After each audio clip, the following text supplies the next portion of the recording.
नमस्कार दोस्तों, Deepak Tiwari Azamgarh YouTube channel पर आप सभी का बहुत बहुत स्वागत है दोस्तों। आइए आज हम बात करते हैं जियोग्राफी के कुछ ऐसे क्वेश्चन को दोस्तों, जब आप जो है जूनियर वाला पेपर देने जाएंगे दोस्तों सीटेट में, तो आपको सीधे यहाँ से क्वेश्चन मिल सकता है। जैसे पूछ देगा दोस्तों कि डाइकांटर कहाँ पर पाया जाता है। डाइकांटर कहाँ पर पाया जाता है? पृथ्वी के अंदर पाया जाता है या पृथ्वी पर पाया जाता है या फिर अंतरिक्ष में पाया जाता है या फिर जंगल में पाया जाता है? तो आप लोगों को परेशानी हो सकती है दोस्तों। तो एक बार रिवीजन के तौर पर दोस्तों आप लोग देख लीजिए, 2 या 2.5 मिनट की वीडियो होगी दोस्तों। आप लोगों को अच्छा लगेगा तो अवश्य कमेंट में बताइएगा दोस्तों। जैसे डाइकांटर को आप लोग देखेंगे दोस्तों तो यह मरुस्थलीय क्षेत्रों में पाए जाते हैं। क्या? मरुस्थलीय क्षेत्रों में पाए जाते हैं दोस्तों। अब मरुस्थलीय क्षेत्रों में क्या क्या पाया जाता है दोस्तों, उन सब के बारे में हम दोस्तों एक लाइन में आपको बता देते हैं। आप लोग हमें माफ़ करिएगा दोस्तों, क्योंकि हमारे पास चलचित्र के माध्यम से कुछ आपको समझाने का व्यवस्था नहीं है हमारे पास। हम सिर्फ मौखिक रूप से आपको बता रहे हैं, आप लोग समझने का प्रयास करिए, अवश्य रूप से आपको समझ में आ जाएगा दोस्तों। जैसे देखते हैं डाइकांटर दोस्तों, जब देखेंगे आप लोग तो मरुस्थलीय क्षेत्रों में पाया जाता है। कहाँ पर? मरुस्थलीय क्षेत्रों में पाया जाता है। वहाँ पर दोस्तों सन्नी घर्षण की हवाएं चलती हैं। क्या हवाएं जो चलती हैं उसमें सन्नी घर्षण होता है। अब सन्नी घर्षण की मतलब उसमें एक आवाज़ होती है। आवाज़ का अर्थ है दोस्तों यह होता है कि वह जब हवाएं चलती हैं दोस्तों रेगिस्तानी क्षेत्रों में, तो वहाँ पर तो रोकने के लिए कुछ होती नहीं, तो हवाएं बहुत तीव्र गति से चलती हैं तो वहाँ पर जो धूल कंकड़ जो बालू होता है, तो बालू में हल्का हल्का सा रोड़ा टाइप में कुछ कंकड़ पत्थर भी होते हैं, वह हवाओं को लेकर के चलते हैं। जब वो कंकड़ आपस में टकराते हैं दोस्तों, तो पूछता है कि तब वही सन्नी घर्षण कहलाता है। तो पूछता है सन्नी घर्षण कहाँ पर होता है? तो वह जो है मरुस्थलीय क्षेत्र की भूमि जो होती है, वहाँ के हवाओं में जो है सन्नी घर्षण होता है दोस्तों। तो यह सन्नी घर्षण तोड़ फोड़ बहुत अधिक कर देती है। क्या करती हैं? तोड़ फोड़ बहुत अधिक दोस्तों करती हैं।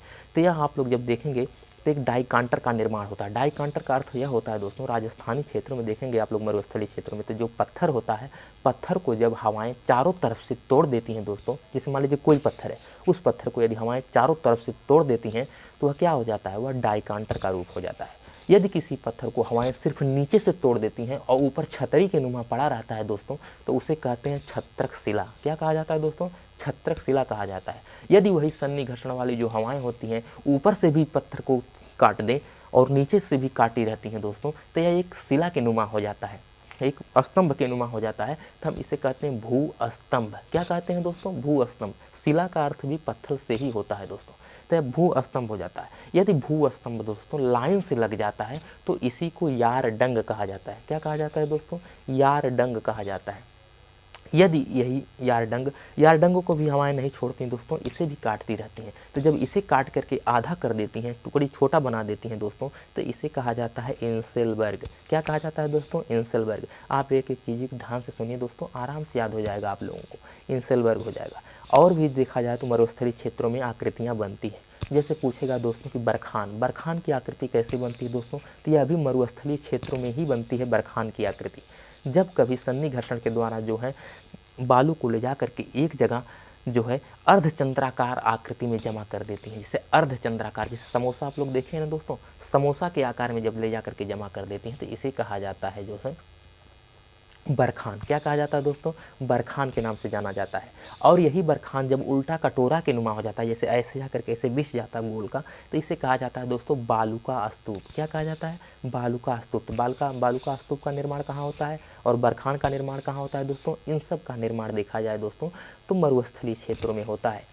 इसके बाद देखते हैं, जब वही हवाएं सन्नी घर्षण की इन बालुओं को उठा करके, उन्हें भी नहीं छोड़ेंगी, उठा करके ले जा करके जब कहीं ऐसे बिछा देती हैं दोस्तों, लहरदार नुमा बालू को बिछा देती हैं, तो इसे कहा जाता है लोयस का मैदान। क्या दोस्तों कहा जाता है? लोयस का मैदान कहा जाता है। अब यह भी पूछेगा दोस्तों, एग्जाम में पूछ सकता है कि लोयस का मैदान कहाँ पाया जाता है दोस्तों? तो मरुस्थलीय क्षेत्रों में पाया जाता है लोयस का मैदान। इसके बाद दोस्तों और भी क्वेश्चन आते हैं। जैसे पूछता है दोस्तों कि मरुस्थलीय क्षेत्र में किस झील का निर्माण हो सकता है दोस्तों? तो बालसन झील का निर्माण होता है। बालसन झील जो देखा जाए दोस्तों किसे कहते हैं, तो जहाँ पर चारों तरफ से पर्वत हों और बीच में वह झील हो दोस्तों, तो उसे बालसन झील के नाम से जाना जाता है। जी हाँ, यदि बालसन झील सूख जाती है दोस्तों, तो इसे प्लेया के नाम से जाना जाता है। जी हाँ, देखा जाए भारत में सबसे अधिक खारे पानी की झील देखा जाए तो दोस्तों राजस्थान में सांभर झील है। लेकिन हाँ, यह साइज के हिसाब से बहुत छोटी है दोस्तों। यदि बड़ी साइज के हिसाब से देखा जाए तो वह चिल्का झील है दोस्तों, जो उड़ीसा में है। कहाँ पर है? उड़ीसा में। दोस्तों यह वीडियो यदि आप लोगों को अच्छी लगी हो तो अवश्य कमेंट में बताइएगा। मिलते हैं अगली वीडियो में दोस्तों, तब तक के लिए आप सभी का बहुत बहुत यह वीडियो देखने के लिए सादर धन्यवाद दोस्तों।